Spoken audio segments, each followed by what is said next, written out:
next day.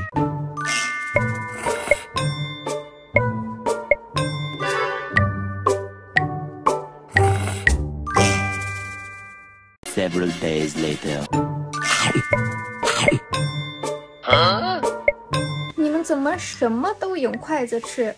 就是习惯了，这样也更方便。In China, it's a matter of habit to use chopsticks to eat literally almost everything. And the reason for this is mainly related to the food culture developed by the Chinese nation. In the earliest days, with the appearance of fire, people used fire to roast and cook the food, and there were different eating methods, such as grasping with hands, holding with wooden sticks, and using the fork. The easiest way was to hold the food with a pair of wooden sticks, because you can flip the food in the pot and eat it. With the development of society, people have learned to plant a farm, they have learned to grow vegetables, millet, and wheat, and that's why the people's life gradually broke away from the primitive state of savagery and became dominated with the vegetarian food. Chopsticks can be used to hold, wrap, pick, and even as a fork. There are many ways and functions. So for that reason, for the Chinese, the chopsticks are the most suitable tool for eating.